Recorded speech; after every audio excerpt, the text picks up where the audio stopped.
new RedNote users! Do you want to know how to get monetized and start making actual money from your new RedNote account? This video is for you. So on RedNote, there are several monetization options. Do be aware though that there is no ad revenue share model. So whereas on websites like YouTube, for example, you can earn AdSense revenue from people just watching your videos, that does not exist on RedNote. You cannot get paid just for generically creating content and for the views. However, there are a few other options instead. Firstly, live streaming is a really popular way to engage with the audience and also to monetize your RedNote account. Within a live stream, you can receive virtual gifts, and these can then be exchanged for actual money afterwards. And you can also promote products from a Xiaohongshu shop. However, do be aware that at the moment, live streaming is only available to users who have verified their account via a Chinese ID card. So you have to be a mainland Chinese user of RedNote to access live streaming as an individual.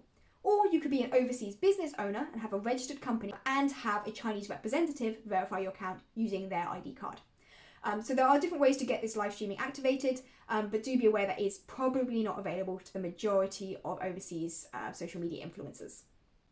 Okay, the next way to get monetized on Xiaohongshu is to open a Xiaohongshu store. This is a bit like a TikTok shop or Instagram store or something like that. Same kind of idea. You can offer physical products or digital products. You can tag them in posts. You can promote them on live streams. Other people can recommend them and you can get paid directly through Xiaohongshu. They do take a small percentage of the earning. It depends a bit on the product category and things like that. It's around about 5% or so from what I remember. So it's not a huge amount that they take. But do be aware that, same as with the live streaming gifts and so on, they can only pay out the funds to a Chinese bank account or to a WeChat account, which then requires a Chinese bank account to receive the money. So again, probably not available to the majority of overseas Xiaohongshu influencers or small businesses. Right, the final way that you can get monetized on RedNote is using brand partnerships. And this is one that the majority of people would be able to benefit from. So there's actually a few different brand partnership platforms linked to Xiaohongshu. They have their own one, which is called the Dandelion system. And this is essentially an influencer platform that they run themselves, helping to connect brands with influencers. To get access to the Dandelion platform, it's quite straightforward. I've already got access. You have to have verified your ID. That can be using an overseas passport. You have to be aged over 18 and you have to have at least 1,000 followers. And once you have joined the Dandelion platform, brands can then reach out to you and offer brand partnerships. So I quite often get messages and it will say something like, this is the brand name, this is what they want you to create a post about, this is the amount we're going to pay you for making that post. Are you interested? And if you're interested, the brand will then talk to you a bit more directly to organise that sponsored post. There are also external platforms that are not run by Xiaohongshu themselves, but other websites that help connect influencers with brands. Do be aware though that Xiaohongshu themselves do not officially endorse those platforms, and if you create content that is a sponsored post that's not through their approved platforms, they might then restrict that post because it's technically against their rules on commercial content, stuff like that. So just be a little bit careful if you're using an external platform for linking up with brands. Another type of brand partnership that's a little bit different is like an affiliate marketing setup. Now you cannot post links on Xiaohongshu, but what you can do is offer like a discount code. And then of course when people use that on that particular website, that website will then track the use of the coupon code and then credit you accordingly.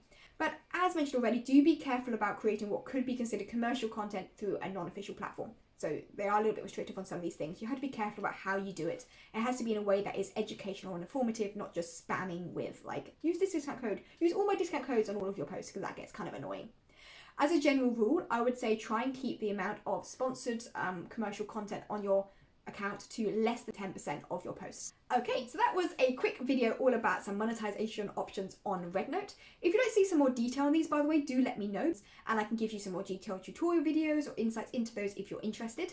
This is just one video in a whole playlist of videos all about getting started on RedNote. So if you're interested in learning more about what kind of content to create, how to understand the algorithm, how to boost engagement, how to build more of a community around your account, and also important things like what not to do to make sure you don't get your account restricted. I've kind of hinted at some of that already in today's video. Do check out the link in the description, or if you're already on the playlist, it'll be to the side of this video somewhere, the rest of the playlist videos, to learn more about those topics.